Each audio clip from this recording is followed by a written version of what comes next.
Bayangkan sebuah gunung yang tampak tenang dari kejauhan, menjulang megah di bawah langit biru.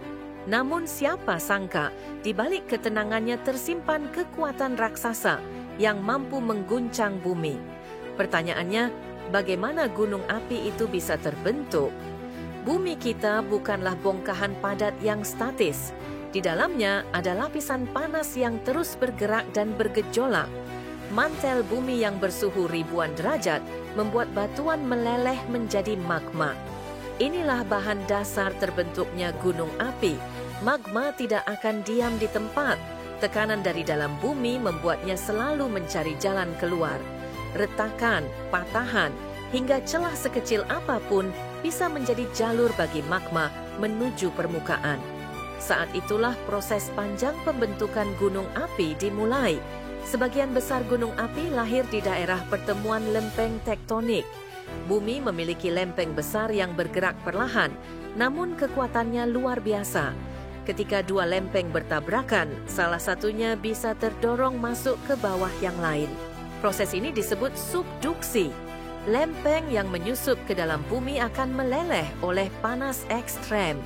Lelehan ini kemudian naik kembali, mencari jalan keluar. Ketika mencapai permukaan, material yang keluar akan menumpuk, sedikit demi sedikit membentuk gunung. Proses ini tidak terjadi dalam sekejap. Ribuan hingga jutaan tahun dibutuhkan untuk membangun satu gunung api. Setiap kali magma keluar, lapisan baru menambah tinggi gunung. Itulah mengapa gunung api terlihat kokoh, karena ia adalah hasil akumulasi letusan dari masa ke masa. Namun, tidak semua gunung api terbentuk dengan cara yang sama. Ada gunung api perisai yang landai dan luas, terbentuk dari magma encer yang bisa mengalir jauh sebelum mengeras. Contohnya bisa kita lihat di Hawaii, rumah bagi Mauna Loa. Sebaliknya, gunung api strato memiliki lereng curam dan letusan yang dahsyat. Magma kental membuat tekanan terjebak di dalam, hingga akhirnya meledak dengan kekuatan besar. Gunung Fuji di Jepang dan Gunung Merapi di Indonesia adalah contoh klasik tipe ini. Ada pula Gunung Api Maar yang terbentuk hanya dari satu kali ledakan besar. Ledakan itu menciptakan kawah luas tanpa gunung yang menjulang tinggi. Fenomena ini jarang, namun menjadi pengingat betapa beragamnya bentuk gunung api di bumi. Tak hanya di daratan, gunung api juga muncul di dasar laut. Letusan bawah laut yang berulang bisa membentuk pulau baru. Kepulauan Hawaii, misalnya, seluruhnya terbentuk dari gunung api bawah laut yang aktif jutaan tahun lalu. Bahkan Indonesia sendiri adalah contoh nyata negara yang dibentuk oleh gunung api.